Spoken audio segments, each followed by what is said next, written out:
Hola, hoy te hablaré sobre la tabla periódica, uno de los inventos de los seres humanos más importantes de toda la historia y del cual es el resultado de esfuerzo y sudor de parte de muchos y miles de científicos que han colaborado en esta tabla. También este tipo de videos ya lo han hecho muchas veces, pero decidí yo hacerla a mi manera porque quería explicar al mundo por qué es tan increíble e importante aprendérsela.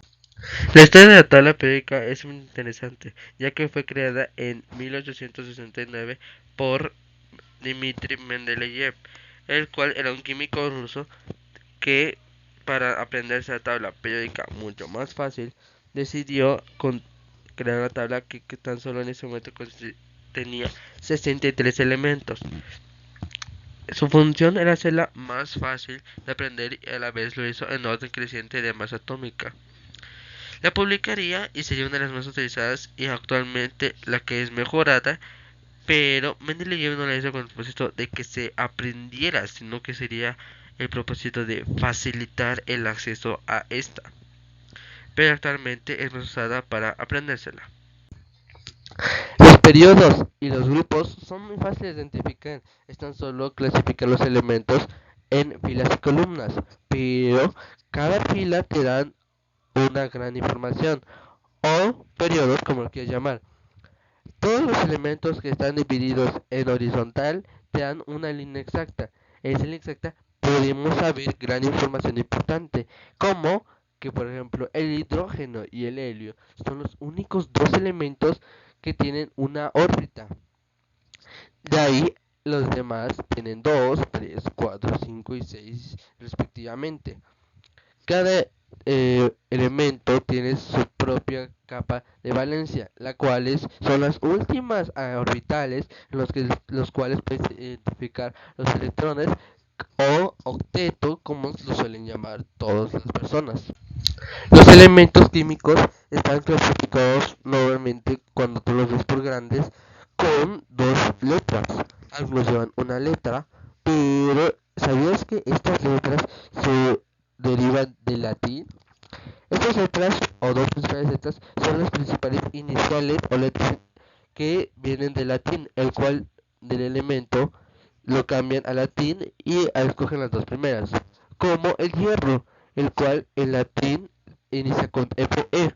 Por eso el hierro no se parece en nada a su símbolo químico, porque está hecho en otro idioma. Y esto ya se ha vuelto costumbre por todas las personas que agregan elementos.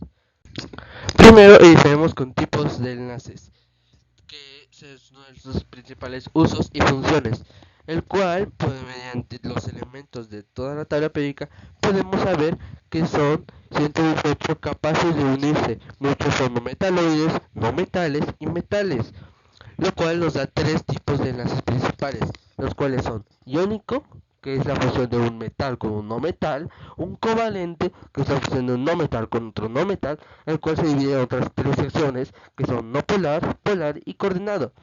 Después también está el tipo de enlace metálico, el cual es un metal con metal, que también podría ser llamado aleación, el cual mejora los usos de los dos metales ya hechos. La masa molar o masa de ionización son una masa que te permite saber qué tan probable es que los elementos se unan con otros. Por ejemplo, el hierro tiene una masa de ionización de 762.5, una inferior al oxígeno, pero mayor que el talio. Eso es una gran ayuda a los científicos cuando intentan hacer enlaces o compuestos. Uno de los puntos más importantes de la tabla periódica son los electrones y su masa atómica. Los electrones, o también número de protones, puedes verlos hasta arriba, es en el cuadro, el cual es un número que puede ir desde el 1 hasta el 118 respectivamente. Estos números atómicos son el número de electrones y protones que tiene el electrón. También la masa atómica, que a veces puede ser exacta o no exacta, es la suma de los neutrones con los protones y electrones, aunque también puede ser el número de isótopo más estable del elemento. La tabla periódica no solo se divide en metales, no metales y metaloides, y tampoco se divide en los tipos de estado, sino que también puedes dividirlos en grupos como los metales de transición interna, de transición externa, alcalinos térreos, alcalinos, halógenos y gases nobles. Como por ejemplo, los gases nobles son los que se encuentran hasta la derecha de la tabla periódica, que son toda una fila. Estos son el helio, neón, argón, criptón, xenón, radón y organesón. El organesón está en duda si es un gas noble, pero se ha clasificado mayormente como gas noble. También los no metales son puros, son el hidrógeno, carbono, nitrógeno, oxígeno, azufre y selenio. El fósforo está en duda si es un metaloide o un no metal, pero eso no se decide. Los halógenos son el grupo 17, que tan solo son el flúor, cloro, bromo, yodo y astato. El teneso no se incluye tanto en esa clasificación. Los elementos conocidos, que van desde el ionio hasta el organesón, son elementos descubiertos recientemente y cada uno tiene una clasificación completamente definida, aparte del organesón, que es pensado como un gas noble. También los otros metales que aún no tienen una clasificación tan directa son el aluminio, galio, indio, estaño, talio, plomo y bismuto. Después, el bloque más grande de la tabla periódica son los metales de transición. Estos ocupan del grupo 3 y hasta el 12 y del periodo 4 hasta el 7. Son muchos y muchos.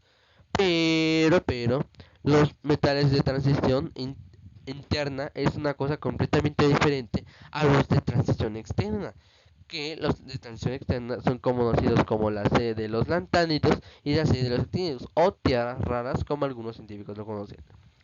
Los metales alcalino-térreos son el grupo 2. Estos son el berilio, magnesio, calcio, estroncio, bario y radio. Y por último, los alcalinos son el litio, sodio, potasio, rubidio, cesio y francio. Sí, son muchas clasificaciones, pero todos ellos tienen elementos y propiedades únicas. Los estados de oxidación permiten saber qué tan rápido se puede oxidar un elemento. Hay algunos que tienen muy pocos, como el hidrógeno, algunos excesivamente grandes, como el magnesio, que tiene muchos elementos de oxidación. Estos normalmente los encuentran en grandes cantidades para no echarse a perder rápidamente. Las propiedades de los elementos químicos son muy increíblemente extensas. Algunos pueden ser líquidos, artificiales, sólidos y por último gaseosos. Los únicos dos elementos químicos que son líquidos son el mercurio y el bromo, lo cual los hace ser muy raros. También hay algunos elementos que son gaseosos, los cuales son el nitrógeno, oxígeno, flúor, cloro y hidrógeno. Los demás ya irían en la tabla de los gases nobles, pero eso es aún más extenso, así que vamos para allá. Todos los elementos tienen un orden de electronegatividad, el cual aumenta dependiendo de donde lo veas. Por ejemplo, el elemento más electronegativo es el flúor, con 4 de electronegatividad o 3.98. A veces algunos elementos no tienen esta característica que podemos llamar como electronegatividad, la cual es la capacidad de los elementos para formar enlaces. La configuración electrónica de la tabla periódica es algo muy interesante, ya que según el diagrama de Müller podemos identificar en qué bloque están todos los elementos, el cual se divide en cuatro bloques: S, D, P y F, el cual determina mediante sumas del diagrama de Müller en qué bloque estás de todos los elementos. ¿Sabías que existen más de 10 millones de enlaces o compuestos, como algunos suelen llamarlos? Los compuestos son la combinación de uno o más elementos. Pueden ser incluso hasta infinitos. Pueden ser increíblemente extensos. todos tienen un uso específico, como el H2O, el cual es el más importante para los seres humanos, porque es la fórmula del agua. Y aunque intentemos formar hierba y artificialmente juntando una partícula de oxígeno y dos de hidrógeno, sería una reacción como una bomba atómica. Por eso no podemos crear, a veces no podemos crear compuestos artificialmente, porque esos ya vienen de la naturaleza. Una forma rápida de aprendérsela, la cual es única para mí y que también les recomiendo, son fijarse en las iniciales del elemento. Algunas que en el latín y en nuestro idioma, el español natural, se parecen mucho, como el xenón, neón, flúor, helio e hidrógeno. Hay algunas que no se parecen completamente a la palabra, como el oro, mercurio, rodio, plata. Hay algunos que incluso parece que no llevan un elemento que le corresponde, como el itrio o el yodo, que básicamente son lo mismo pero con inicial intercambiada. Hay unos que se parecen demasiado, como el argón, arsénico, astato, las cuales son muy fáciles de confundir, pero el argón siempre inicia con AR, de argón. El arsénico es lo mismo pero con una letra de diferencia. Y el astato es por la T que más se repite, ignorando la A. Por último, como conclusión, desearía saber qué tú opinas de la tabla periódica. Así que no puedes comentar, pero cuando lo puedas, por favor déjame opinar qué sabes tú. Pues entonces si hay errores de saturación y otros errores de grabación como ruidos externos. Lo hago muy manualmente para enseñar mi gran aprecio a la tabla periódica y cómo es uno de los elementos más increíbles y productos de la humanidad. En serio, es el esfuerzo de miles y millones de personas que han hecho simplificando toda la tabla para que alguien, una persona común como nosotros, pueda recibirla y entenderla. Apréciala porque es trabajo de esfuerzos y muchos. Y bueno, eso ha sido todo. Adiós.